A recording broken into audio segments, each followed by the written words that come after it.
Sekarang kita sudah sampai di bab 12. Ketika murid siap, guru pun muncul.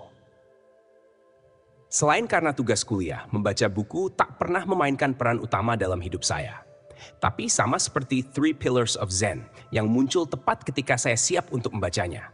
Demikian pula dengan sebuah buku lain yang menemukan jalannya kepada saya tepat sebelum saya pindah ke rumah baru. Buku itu pemberian Bob Merrill, seorang teman yang juga menyukai yoga dan meditasi.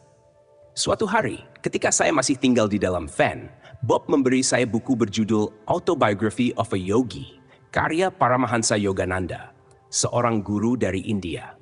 Saya ingat mencoba untuk mulai membaca buku ini pada malam Bob memberikannya kepada saya. Namun setelah beberapa halaman, saya harus meletakkannya. Bukan karena saya tidak menyukainya, tetapi karena setiap kata yang saya baca terus menarik saya ke dalam kondisi meditatif yang mendalam, sehingga saya tak kuasa melanjutkan. Saya mencoba lagi malam berikutnya. Hal yang sama pun terjadi. Entah apa yang sedang terjadi, tapi yang pasti saya seperti ditarik oleh pengalaman tersebut. Saya memutuskan untuk menyimpan buku itu sampai saya pindah ke rumah baru. Sekarang setelah pindah dan memulai gaya hidup meditatif yang intens, inilah waktunya untuk membaca buku misterius ini. Bab demi bab membawa saya ke dunia yang seharusnya sangat asing bagi saya. Tetapi karena peristiwa transformatif yang terjadi pada saya, setidaknya saya bisa memahami kisah hidup guru India tersebut. Segera menjadi jelas bagi saya bahwa saya baru saja menjejakkan kaki ke dalam lautan yang sudah diselami Yogananda. Dia seorang master dalam seluruh bidang pengetahuan dan pengalaman yang saya cari. Saya bisa merasakannya hingga inti keberadaan saya. Yogananda telah jauh melampaui apa yang telah saya lampaui dan tak pernah kembali sepenuhnya. Dia telah belajar untuk eksis dalam kondisi itu, tapi tetap hadir berinteraksi dengan dunia. Saya telah menemukan guru saya. Meskipun saya langsung merasakan kelegaan karena tak lagi sendirian dalam perjalanan batin ini, beberapa hal harus dijernihkan. Pertama-tama, kata Tuhan bukanlah bagian dari kosakata saya sehari-hari. Yogananda tidak hanya menggunakan kata itu sebas aliran napasnya, tetapi dia menggunakannya dengan rasa pengabdian yang intens. Semangat Yogananda paling terlihat dalam lagu-lagu yang ditulisnya. My heart's a flame and my soul's a fire. Just for you, you, just you. Yang jika diterjemahkan ke dalam bahasa Indonesia artinya kurang lebih.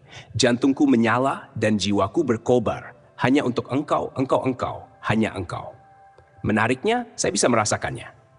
Karena saya telah menyentuh tempat indah jauh di dalam diri saya, jantung saya pun menyala. Dalam faktanya, saya sudah kehilangan minat pada segala hal lainnya. Saya hanya ingin bermeditasi untuk melampaui diri saya sendiri. Saya bisa memahami Tuhan dengan tempat yang tersembunyi jauh di dalam diri saya. Pembelajaran saya tentang Zen mengajarkan pada saya bahwa Sang Buddha melewati keheningan dan kedamaian mutlak dalam perjalanannya menuju nirvana. Saya telah mendengar bahwa Kristus berkata, "Kerajaan Tuhan di dalam dirimu." Dan saya sadar bahwa Alkitab berbicara tentang sebuah kedamaian yang melampaui segala pemahaman. Saya mengetahui suatu tempat di dalam diri saya di mana kedamaiannya begitu mendalam, sehingga itu sepenuhnya mentransformasikan seluruh hidup saya. Kata lain yang awalnya tidak bisa saya pahami adalah ruh atau spirit. Saya pikir ini adalah istilah Kristen, tapi Yogananda selalu menggunakannya. Dia berbicara tentang berseru kepada ruh dan merasakannya berdenyut melalui dirinya. Dia menceritakan saat-saat ketika dia mengangkat tangannya dan merasakan ruh bergerak masuk dan keluar melalui tangannya. Mungkinkah yang dia maksud adalah aliran energi yang kuat yang saya alami sejak meditasi mendalam saya? Saya sering merasakan medan energi itu mengalir dari titik di antara dua alis, turun ke lengan, dan keluar dari tengah telapak tangan. Mungkinkah ruh adalah kata lain untuk aliran energi batin ini? Dan mungkinkah titik di antara dua alis adalah lokasi dari apa yang disebut Yogananda sebagai mata ketiga atau mata spiritual?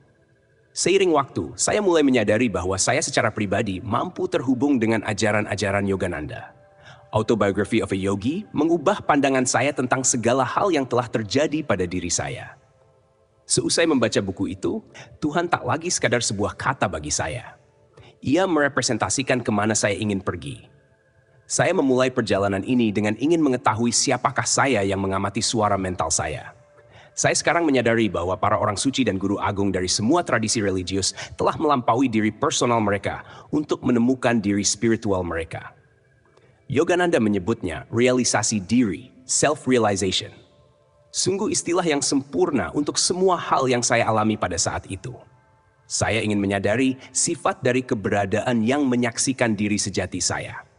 Bob Merrill pernah bercerita bahwa dia menerima pelajaran dari Self-Realization Fellowship, organisasi yang didirikan Yogananda di Amerika. Yogananda telah meninggalkan tubuh fisiknya pada tahun 1952. Namun, dia berbaik hati meninggalkan ajarannya dalam bentuk pelajaran mingguan. Saya pernah mendengar tentang pengantin pesanan atau mail order bride, tetapi tak pernah dengar guru pesanan atau mail order guru. Saya segera mendaftar untuk mengikuti pelajaran tersebut dan mengintegrasikannya ke dalam praktik rutin saya.